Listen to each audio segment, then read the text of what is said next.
Well, introduce yourself. And you are? I am Jean Talley. And what do you do here, Jean? I am the legislative assistant for Delegate Joseph Bartlett. That's him? I am Joe Bartlett. That is my boss. In the flesh. And your full name and title? My name is Joe Bartlett, and I am a member of the House of Delegates representing District 4A, which is Northern Frederick County. That's terrific. And you've been doing this a while. I've been doing this for almost 12 years. Wow. Yeah. It must be hard to stay elected that long. Well, you must be doing good constituency services. I'm trying. We're trying. We're trying. It's a priority of ours, certainly. Yeah. And that's what I really want to talk about is like, I think, because this is national, so as a representative of a representative, how people can use offices like this, to help their government, to use their government or whatever. Mm-hmm. So I hear that you're the ace constituent service person in the office. Well, I do have some. I do have some years of experience with constituent service work. Now, what? Maybe people don't even know what constituent services mean. What does that mean? How does one define constituent service? I would typically define it as an outreach. Okay, using delegates or any legislator, but in this case, of course, Delegate Bartlett's influence. Okay, and of course, that influence is only attained through his hard work at becoming an elected official, his capacity as delegate. Through his influence, I'm able to place calls on behalf of constituents, whether they call the office or walk in the door, and who are experiencing difficulties. At times, by the time they call this office, they are extremely frustrated with their inability to get through to state government agencies. I see. Like, what kind of examples could you relate to? Okay, absolutely. Examples. Of late, we have had innumerable people contacting this office regarding unemployment cases. All right. So they want you to give them a job, or what? They would love for me to. Yes. So that's what all those people are for. How do you help them? Well, I help them in various ways. Of course, initially, I find out what the problem is. Generally, they are not receiving their unemployment benefits. I see. Okay, so I would ensure that individual has filed online, because it is imperative that one becomes unemployed that they file online. Okay, using the state of Maryland's website, and file bi-weekly. Even if they are not receiving benefits, it's imperative that they still file a bi-weekly claim. Right? So that you help them show and understand the system. I would then, absolutely, once I made certain that they were doing that, then I would initiate a call to the unemployment office. Oh, I see. So you and actually in this call them. case, absolutely. Yeah. I have developed contacts in just about, I don't want to say every Department of State government, but a myriad, most of them. Okay, and I really depend on and count on the contacts whom I've made to assist Delegate Bartlett and I in resolving constituent issues. And I'm very happy to relate that more often than not, 99.9% of the time, the people with whom I deal in state government, the contacts that I have made, they're very receptive to our cause, unlike a person picking up the phone just from their household. Very receptive to our calls, and ensure that my call is channeled to the right person in order that I can delve into, okay, what is the problem with this person's unemployment claim? Why is this person not getting their benefits? And why do you think her call, or from your office calling, is? Well, if you look at the system, 99% of the time, state government works for the people, right? 99.9% of the time, people that go to their state government, they get the answers, they get the solutions that they wanted. Occasionally, they run into a roadblock or something, or their issue is a little bit more complex, and they don't get the solution that they desired. That's when they come to us, and then we probably solve those cases 99% of the time. Wow. What I tell people is this: listen. If you come to us and we get involved in the case, I can't guarantee you that I will solve the case, but I guarantee you that I will get the answer to why it can't be solved or what the situation is. So we get access at times, when it's harder for somebody else to work their way up the phone chain or whatever it is. we can get to the top of that phone chain and start and figure out what is the problem, how do we work with the solution here. And what other kind of issues besides employment or getting a unemployment check, what other kind of issues are popular or unusual or whatever that driver's licenses, almost anything that deals with state government at all. Anytime you interact with your state government, any problem that you have there, we can help you interact there, because we're agents of the state government, right? And we help intervene there. Right. Now, my problem is I don't think people realize what the state government does. The things that are possible to go to for. So what you're saying is sort of like if things don't work right in dealing things don't with work right. So that's good. Now, how about other kinds of issues that if they have problems, that understanding how the state government may be able to help them do that or solve that problem? I remember getting letters from my congressman. Hey, your kid wants to go to college, call me. We'll tell you about the programs for scholarships and things like that. So, is there an education point too about how that your office does in educating the kinds of things that may be available to constituents from the state government offices? Well, that's another piece of what we do, certainly, steer them in the right direction, get them the information. I would think most of the time somebody just needs information that's going to help them solve their own problem, and word of steering mouth. them in the right direction is a big part of it. Correct, steering them right. Yeah, like what? Well, when we assist one constituent. Oh, I see. All right. It's word of mouth. It travels. They tell a family member or another person. Right. Delegate Joe Bartlett's office assisted me. I see. Call them. And that can't hurt. Well, no. But that's our job. It's not a bad thing that people get involved. Right.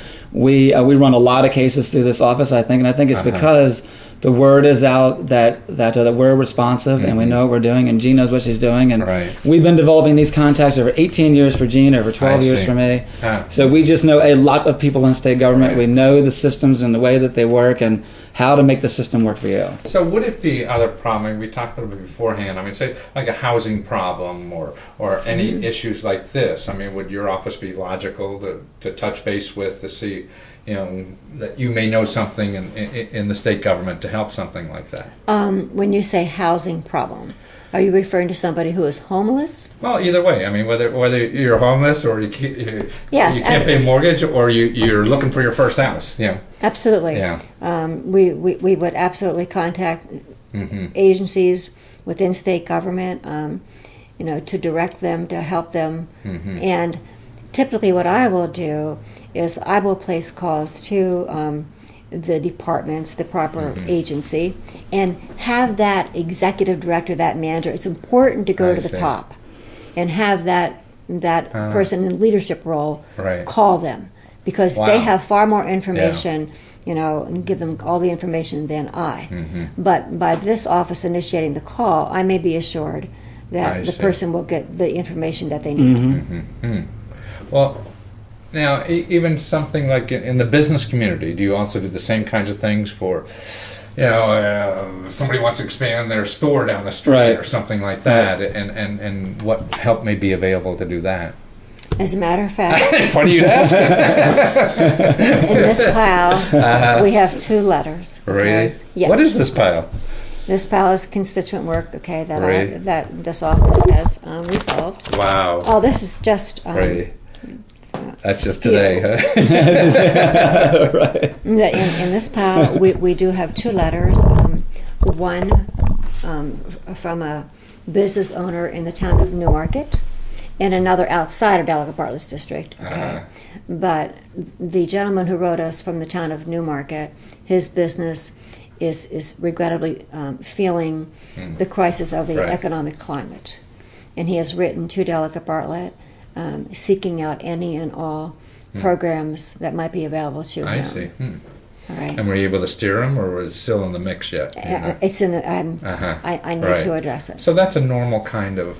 Absolutely. Yeah, really. So and we're getting... more and more of those? Yes, we are. Yeah. Huh. And then so you would go through your contacts in the state government to see what's kind and try to match them up with this person? Absolutely. Yeah. And that might entail, and generally does, the federal level. I see. I need to ensure that programs, my goodness, there are many programs within the federal government. Therefore, I would call Delegate Bartlett's father's office, the Congressman. Oh, I see. You're wired there too. I see. And of course, they would be able to provide me with input. And also, ideally, I would have them call the constituent personally as well. So even you get the Congressman's office to call them. Absolutely. Oh. I mean, that's amazing. I don't know. People know that. I don't even know that. And just from the cursory view of that letter and then the way you're sounding now, it sounds like you're pretty confident there may be something there of some kind of help that he may not know about. Yes, I'm confident that there will be. Yeah. There almost always is, right? Yeah, right. I mean, it can really serve as a reference center for just about everything, really. I mean, if it ends up being a town matter, then we'll sync you up with the officials at the town level that you need to deal with. If it's a federal matter, then we're going to sync you up with those guys. Right. But we're almost a clearinghouse of this kind of stuff, and we're going to point you in the right direction. We know what we're doing. We know how to solve these problems. If we don't, we'll get people on board that know how to do this. So how many questions do you feel you get a year, term, or how many cases do we get each year? And then we're directly involved in state government or just like reference materials, anything? Over the year, hundreds, sure. Really, hundreds? Yeah. Wow. Yeah. So you're a busy lady. Huh? I embrace constituent service. And again, it is because we can use the delegate's influence to help. Right.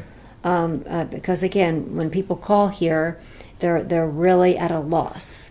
The reason why the phone over there is blinking is because right now there's a gentleman who is waiting to hear from me, who desperately needs the assistance of this office. He has very minimal resources. What was he trying to do? Just get through life, or is this a special issue, or is it? He does have some special needs. I really he does special needs. Right. But it's a very serious issue, and I will take the initiative today to contact an attorney whose name has been given to me. I see. I do not know, to be very candid with you, if it's a public defender. Right. But there's legal assistance that you found for his problem. Exactly. Right? Yeah, I mean that. One of his 5 problems. I see. Gotcha. One of his 5 problems, right? Like an ex-wife to me. It takes a big heart to do this successfully, and I think you have to be cut from the right kind of cloth. And Gene really just has the right heart and the right mentality to address this stuff. Like your ability to do the grunt work and make 100 calls or whatever it takes to find that thing, or is it the heart one, that your empathy for someone who has a problem, or is it both? Well, it's both. Really? It's both, sure, and I see it in her all the time. Yeah.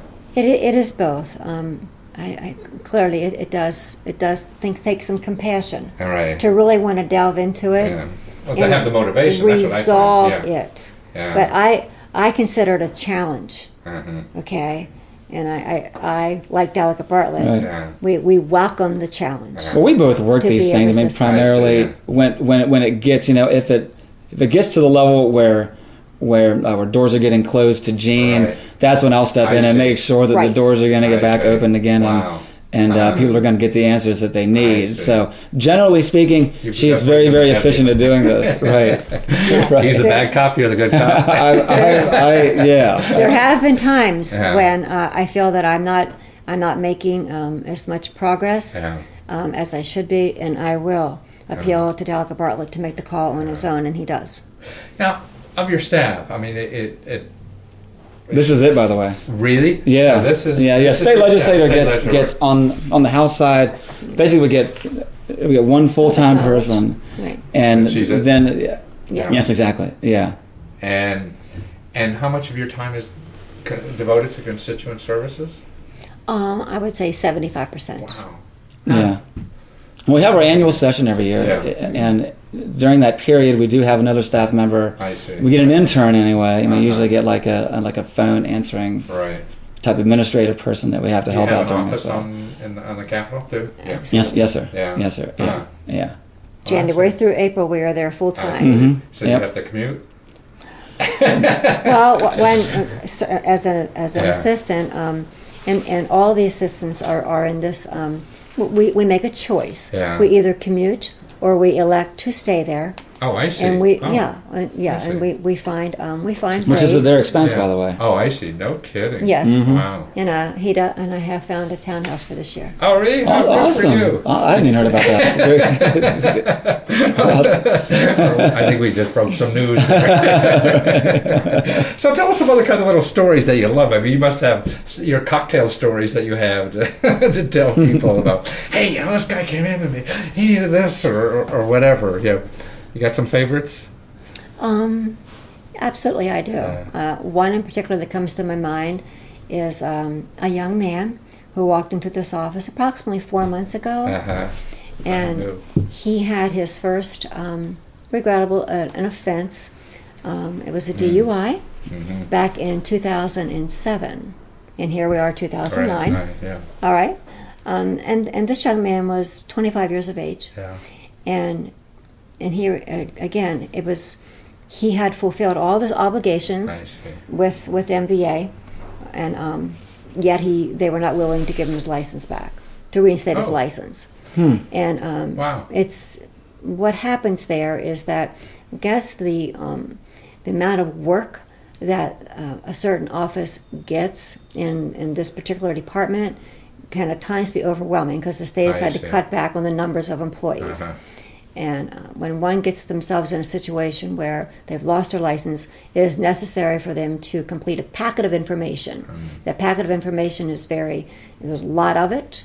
There's probably 25 pieces of paperwork that need to be completed, okay, and completed sufficiently and adequately, submitted back to the Medical Advisory Board at MVA, reviewed by the Medical Advisory Board there, so that they may be assured that this young man has overcome his problem, and that we can put him back in. So he didn't know about privileges. the whole paperwork, and he just heard no, he can't get his license. Actually, he did know about the paperwork. Uh-huh. And he actually had employed an attorney. Wow. All right. When there is an attorney, when we have a constituent who has an attorney, it is necessary for me to contact that attorney, to call him personally, and ensure that this office may intercede, on behalf of his client or constituent. All right. And usually that's just fine with the attorney, Absolutely. right? Yeah, they welcome it. I see. Because they're trying to get through the bureaucratic red tape and have not and been use all the able help they to. can get, I kind of see. thing. So you were able to make the machine work. He has his license back now. Oh, I see. Wow. Awesome. He actually had it. He's had it. Oh yeah, he had his Do license. you think he need to hire that attorney? That's okay. How about some other kind? We all know a lot of attorneys. Right. Would you like me to share another one with you? Yeah. All right. We had a lady walk into this office who was overcome with medical bills. Mm. All right. And also That's prevalent nowadays. Yeah. And yet half the people that aren't in foreclosure or bankruptcy are because of medical bills. Is that right? Wow. And Yes, 75% of those that are in bankruptcy, because of medical bills, have insurance. So they even have insurance. Well, in that case, we shouldn't have that problem. Exactly. So go ahead. So they had a bunch of medical bills and they walked in. Mm-hmm. And she was in quite despair. She was crying. Yeah. And she brought her 3 children into the office. Wow. And what I did is I reached out to, I recall discussing the case with Delegate Bartlett in Annapolis. And so this office wrote letters on behalf of her. Right. Just appealing to the different medical facilities to whom she owed the money, appealing that they just look at the case very carefully, very thoroughly, and if in fact they found it suitable to waive any of the outstanding balances, that's all we asked for, is that they just thoroughly look at it. And it turned out very well. Good. Really? Oh, good for absolutely. you. That's remarkable. I mean, I don't know about you, but I mean, that's just, what else are you here to do? I really don't. Is this the case where I talked to the president of the hospital? That is, I didn't know if I should say that. Yeah, sure. Yes. Wow. We contacted the president of one of the hospitals, and he just wanted to discuss the case with me for some reason. Right. I called him up. We had a very frank discussion about this particular person's performance and being willing to work with them on the resolution of this bill. They didn't feel like she was willing to work with them. Yeah. They wanted to see some kind of good faith effort on her behalf to show, that she was actually willing to work on a resolution of this. And after the end, and maybe that half-hour frank discussion, I think we reached a resolution to that case. And I called Gina and I told her to tell this particular person that she needed to show some good faith. And I think they're she needed to make a few payments, just $20, very, very, very minimal payments. All right. And just show that she was willing to work with the system and work within the system. Instead of just hiding, but people don't know what to do. Right. Exactly. Boy, that's phenomenal. You can take the rest of your life. It's very gratifying. I mean, when you solve a problem like that, that's what I think is great about the business. Yeah. It makes you feel good inside, and that's it's a lot. What I like about this job is that we're able to affect people's lives in a very meaningful way, and there's nothing more special than that. No, absolutely. No, that's what I like about what I do. You have another one? Yeah, absolutely. She says yes to everything. Yes, certainly. I have just innumerable. A mother goes to her mailbox one day. A mother who is totally dependent upon child support, only to see that she's received a letter from the Department of Social Services relating that they have to terminate her benefits. Child support payments. Wow. Okay, she has 3 children, and very upset. And she's crying because how is she going to sustain her children? Okay. Also, the department was looking at terminating food stamps as well. Okay. In conclusion, what I will say about this case is that, of course, made innumerable calls to my contacts within Frederick County Department of Social Services, and they worked with me extremely well. And we were able to get the father of the children's wages garnished. No kidding. Yeah, we'll get the wages garnished. Okay, very fortunately, he was gainfully employed. Wages garnished, all right. And the only reason why they were thinking or had notified her that her food stamps and perhaps Medicaid was going to be terminated was because the paperwork had become misplaced. So we just resubmitted the paperwork. She faxed it to me. I faxed it to them. And What, I mean, when I hear this, I mean, what kind of advice can we give people, like what to try before they come to you? In other words, because you seem like, I mean, you got the big guns here to make things happen, but maybe people could do something or try something. Well, they should try to work within the system, obviously. There's because that system works 99.9% of the time. Whatever they're trying to accomplish within state government, they can accomplish on their own. It's those times where they can't or they don't get the answer that they wanted, or the case is very complex, that they need to come to somebody like us that can help them navigate through the rest of that system and get the solution that we need. Most of the time they're going to be able to get it for themselves. So they should just try to work within the system as it's structured. And when that doesn't work out, then you can come to us. If you have any kind of snags along the way or you have questions along the way, come to us along the way and we'll help steer you in the right direction. So even, I mean, as you say that, it may be even worthwhile that even though you're willing to do the work and some of the ditch digging yourself, to come to your office and just, hey, where would I go to find whatever, versus having you go for me. You may know the system so much better to just direct somebody. So you need your own little database. I can give you one. Put it on there. At least for me, the success of what I do is solely, as far as constituent service, dependent upon the contacts. All right. I think it's also very important when one initiates a call to them, to at all times treat them with respect. Okay? I think how one approaches a problem, how one approaches it, the tone that they use. And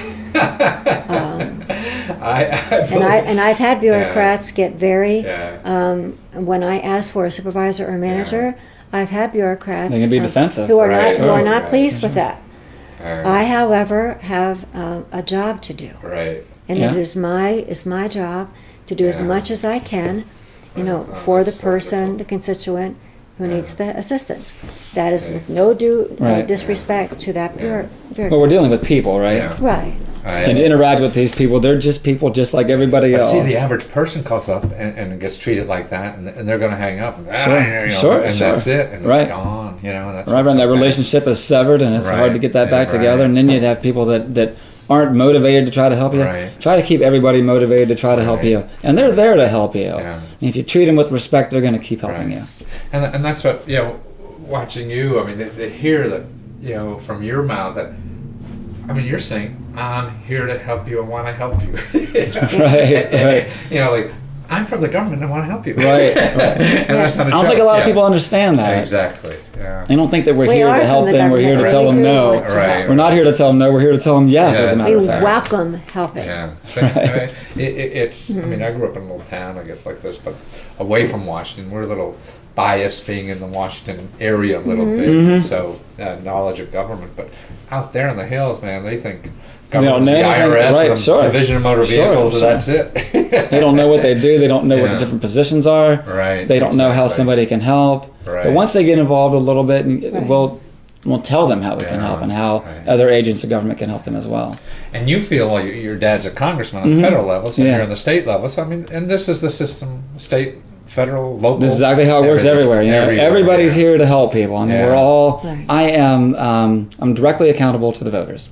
Directly accountable. Right. So I am here to help them. Not only is it in my heart, but it's in my job. Right. So so I'm here to try to help them navigate through the challenges that they have. Yeah. Well, that's why I mentioned earlier that that you have a real motive. The bureaucrat, probably gets paid no matter what. But you're well, it's a lot easier for me to get fired than it is a bureaucrat, right? I mean, I can get fired once every 4 years. I can get fired, exactly, and it's a little hard to fire a bureaucrat sometimes, I guess. And 70% of your time is really helping this. I mean, that's great. I mean, to me, that's what the government is to help each other. I would also like to say that persons who have tax issues, all right, within the comptroller's office, state of Maryland, all right. Persons who, for whatever reason, failed to file a 2002 return. Did somebody tell you about that? What do I do? Such as yourself, perhaps? Or perhaps that return was filed and there was a divorce. I see. All right. Okay. And 7 years later now, they get a letter from the comptroller's office, you owe $9,000. That'd be scary. Yes, yes. That'd be scary. Yeah, what other can you rattle off like that? Workers' compensation. All right. I totally embrace workers' compensation cases. Are they involved? Yes. Yeah. Because more often than not, they do involve an attorney. I see. Okay. However, again, the attorneys whom I contact, they're pleased to hear from me. I have to say, and we all, I think, in life have our most memorable times. I will never forget the time when I could hand a $9,000 check, to a constituent. Wow. From the uninsured workers fund really? Wow. in the state of Maryland. Awesome. Yeah. Wow. And it was 2 days before Christmas. Wow, you're like that was the best Christmas ever, wasn't it? You come up to their house with a big check. That was the best Christmas for everybody. It was $9,000. Wow. And it was money's due. Wow. Due. The claimant, he had, it was probably a case that was 5 years old. Yeah. And you were able to finagle that through and get it. I worked with the uninsured insurance fund in the state of Maryland and worked with the attorney. Yeah. And we got it done. Wow. That's terrific. I'll give you a quick example of one. We had, and this was several years ago, we had a family who lost a son in an automobile accident on the Eastern Shore. He had lived here and moved to the Eastern Shore. Son had a wife and a couple of kids, and they had just bought a house on the Eastern Shore. And repairs were needed to the house for it to qualify for the loan. And the lender had told this family, unless you make these repairs, you're going to lose the house. I mean, he had the house already? Well, they're in the process of buying the house. Okay, right. And the house had to qualify for FHA or whatever it was. Right. And they had been told by the lender that they could not make any exceptions and that the repairs had to be made within 60 days or whatever it was, or they were going to lose the house. So they were coming up against this deadline. They called me up, and I called the lender up and just said, please. I mean, these people just lost a a member of their family. Give them a little bit of time to get their act together here, and they're going to get it together. I mean, they've been out there working every weekend and after work for the last couple of months to get this done. Lender said, "Sure, we'll give them 6 months." Wow. And it was just that easy for me, whereas they had been told, they'd been told, "No, we're not going to do it." So. And like the hospital bill from the lady who came in here, I mean, what I see is no doesn't really mean no. Right. No means try again a different way. Get some backup and try again. With somebody by your side. Think of another way to do that. Right. Exactly. And that we all take. If they said no, Well, sometimes no is ultimately going to be no. But we're going to make sure that no is no. If no ends up being no, then you can be assured that we've done everything within our power to make sure that it was going to be yes. Well, that's amazing. So even when somebody tells you no. Right. You can tell us. You just take that as a maybe. Exactly. Yeah. I'll tell you when it's no, exactly. I guess. But. That's wonderful. Well, thank you for being here. Absolutely. Wonderful. You too. Thank you. Thank you so much. Thank you so much.